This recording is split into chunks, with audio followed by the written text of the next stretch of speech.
Welcome to Radiant Reiki with Carol, my YouTube channel, and the Radiant Wave, my podcast channel.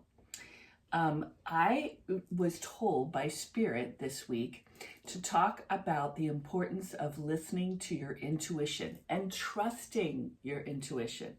This has been hard for me in the past, but I am just now, it took me a long time to finally get to the point where I could trust my intuition. It's really about trusting yourself, because your intuition really is your higher self.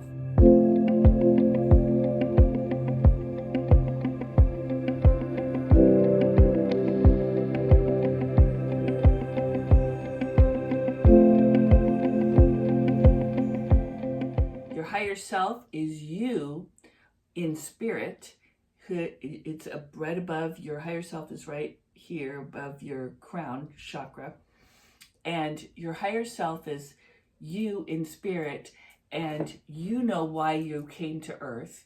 You know what your purpose is here, or purposes, and so you know the bigger picture. You can also see down the road a bit as far as time goes, and your higher self knows a whole lot more things about what's happening behind the scenes that you don't know. You only see what your eyes and ears have told you, but your higher self knows a whole lot more than that. So that higher self needs to be trusted, and that's your intuition, right? I'm pointing to your third eye. So, first of all, for example, like my intuition told me to do a YouTube channel. Now, when I first heard this message, I was like, what? You want me to what?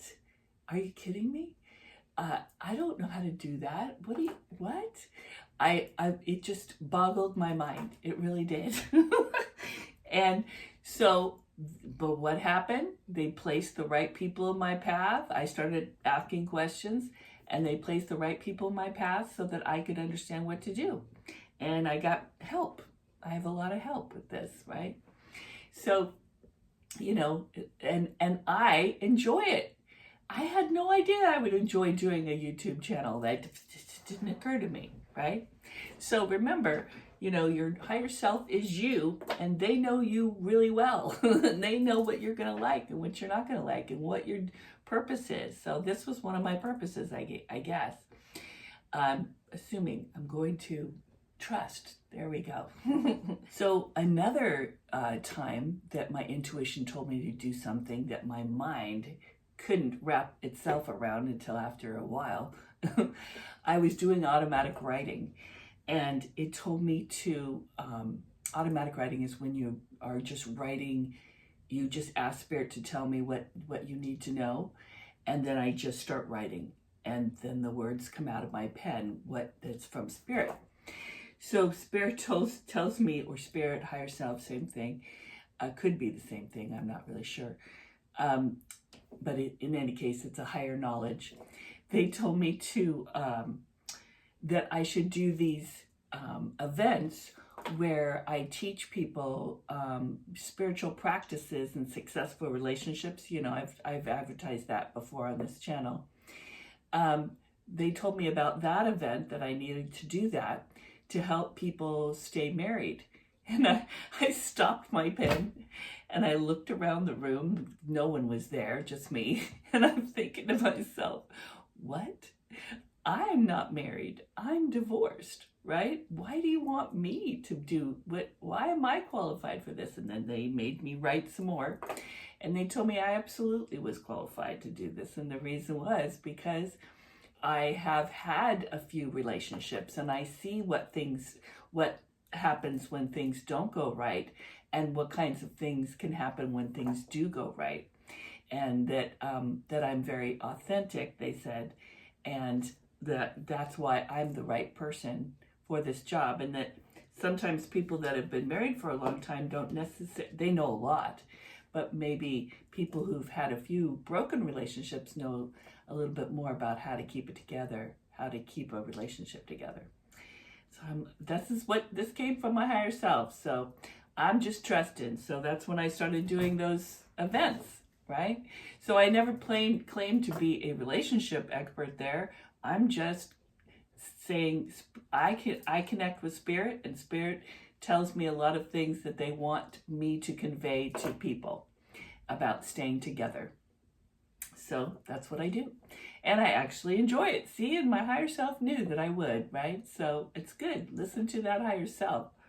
Whenever you have a decision to make, it's a great idea to get into your heart space and ask your intuition about what to do in that decision. If it's a job you have to think about, well, should I take job A or take job B, or whatever your decision is. Should I move here, move there, whatever.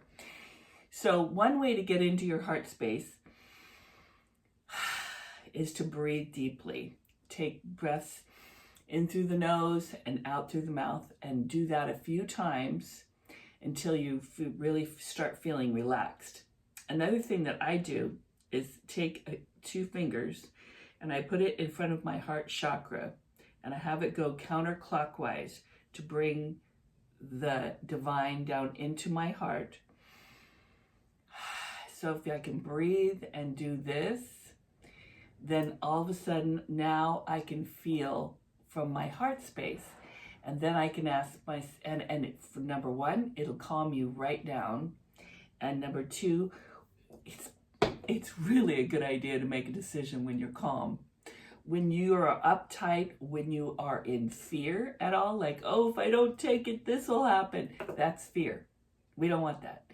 So you want to be able to figure out that decision without any fear attached to it at all. So you can get out of fear. And you know, there are so many things happening in this world right now that it's easy to be fearful, right?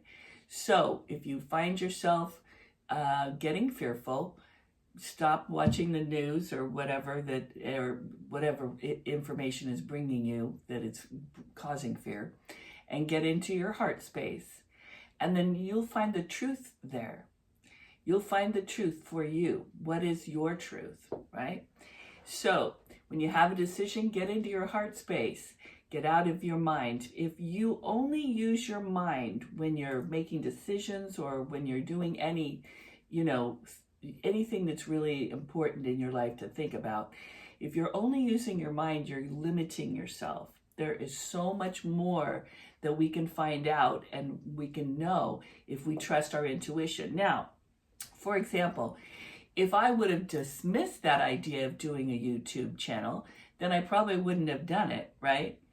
And I would have missed out on all the joy and the fun it is to do this YouTube channel, right?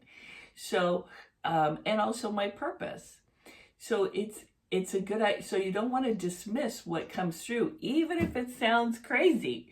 If it sounds crazy, sit with it a while, let it settle, and then you'll see, what really, maybe there's probably truth to whatever it is. It's your truth anyway. So I highly suggest you do that. And another thing I heard from somebody, another way to get into your heart space or relax when you want to get into your heart space and listen to your intuition, is to blow bubbles. Isn't that interesting? Because I tend to overthink a lot of things. Oh my goodness, I will overthink things all the time. So what am I doing? I'm up in my mind with that overthinking. Spirit's not going to overthink. It's not going to have fear, right? Well, what if we don't do it this way? Are we going to do it this way or are we going to do it that way? Right? So we don't want that. So in order to if you're like me and you're an overthinker, get out of your mind and into your heart by breathing deeply, doing this circle thing with your fingers going counterclockwise in front of your heart chakra, or you can try blowing bubbles with the bubble, I've heard it's super relaxing, and it's kind of hard to be in your mind when you're blowing bubbles. It's a slow, relaxing kind of activity. So that's a good thing to do. Also, being in nature, of course, is always a good idea. And doing your favorite things, doing something creative that gets you out of your mind and into your creative aspect. which is not the mind, right? So use that intuition that we all have. You'll be amazed at what you'll be able to do with it, right? In love and light. I'll see you next time.